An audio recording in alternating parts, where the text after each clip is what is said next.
That notwithstanding, Mr. Speaker, we have witnessed what we can best describe as an Azaa budget.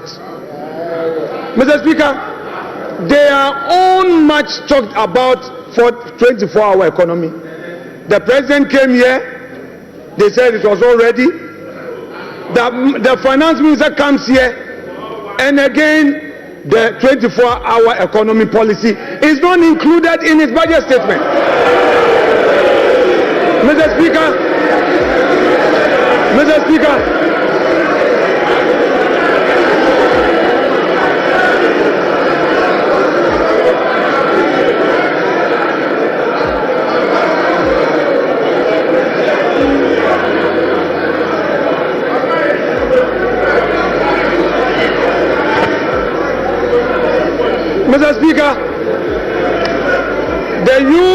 the youth of this country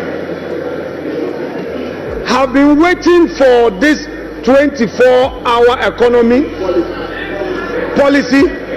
The minister tells us the policy will be brought later. Hey, Ato, the policy will be brought later.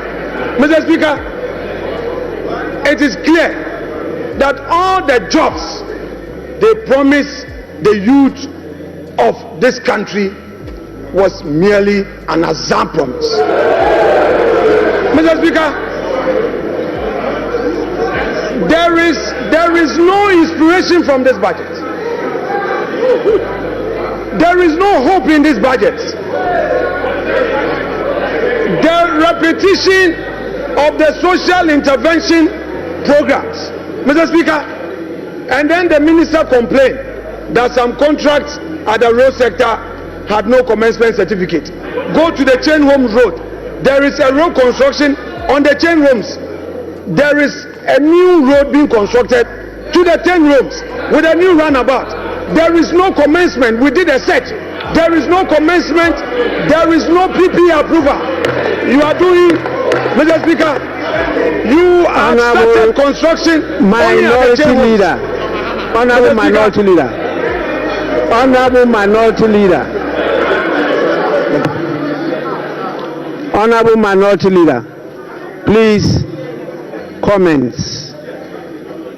I have given you a privilege. Don't abuse it. Mr. Speaker, I shall conclude my comments by saying that whereas the Minister of Finance told us that there will be heavy sanctions against all those who go contrary to the PFM Act. Under his own administration, the Chain Homes Road is being constructed now. A new runabout is being constructed. Meanwhile, there is no commencement certificate. Meanwhile, there is no PP approval. Mr. Speaker, the sanctions must start with his own ministers. Mr. Speaker, we are ready for our comments.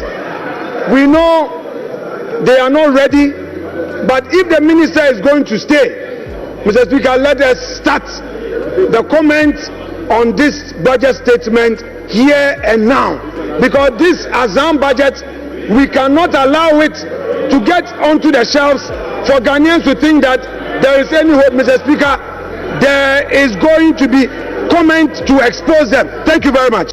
Mr. Speaker, we have also allocated 203 million Ghana cedis for the payment of teacher training allowances and another 480 million Ghana cedis to nursing training allowances. Mr. Speaker,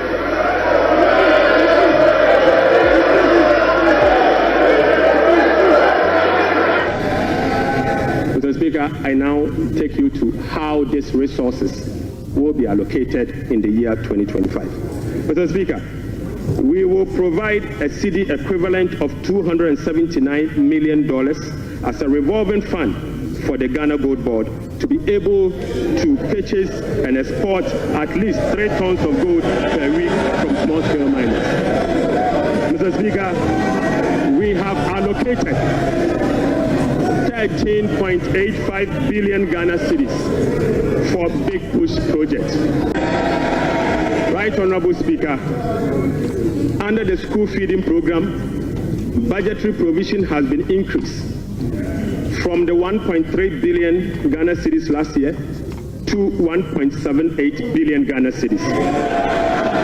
Mr. Speaker, representing a 33% increase, the allocation for 2025 reflects an increase in feeding costs per meal per child from the 1 cedi 50 pesos to 2 cedis, representing 33.3%. Mr. Speaker, government has also allocated 145.5 million Ghana cedis to the capitation grant, up from 84 million Ghana cedis in 2024. This is an increase of 73.4% over the previous year. Mr. Speaker, we have also allocated an amount of 7.5 billion Ghana cedis to the District Assembly Common Fund.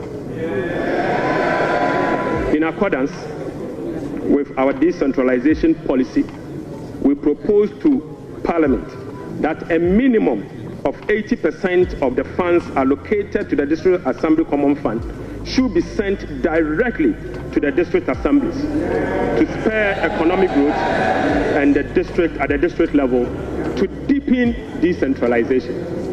Right Honorable Speaker, I repeat, we have allocated an amount of 7.5 billion Ghana cedis to the district assemblies common fund. Mr. Speaker, in accordance with our decentralization policy and objective, we propose to Parliament that a minimum of 80% of the funds should be sent directly to the district assemblies to spur economic growth at the district level and deepen decentralization. Mr. Speaker, it is worth noting that in a stark contrast to what has happened recently at the District Assembly Common Fund, where only 50% of the released amount are sent to the District Assembly for the purposes of running the assemblies.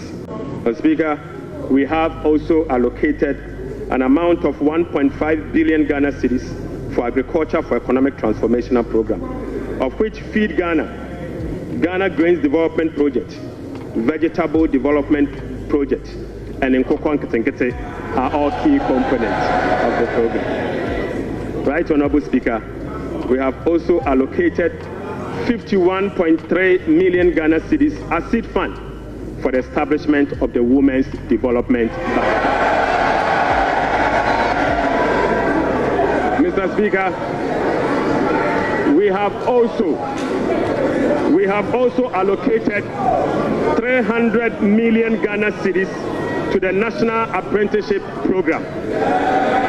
Mr. Speaker, I repeat, we have also allocated an amount of 300 million Ghana cedis to the National Apprenticeship Program.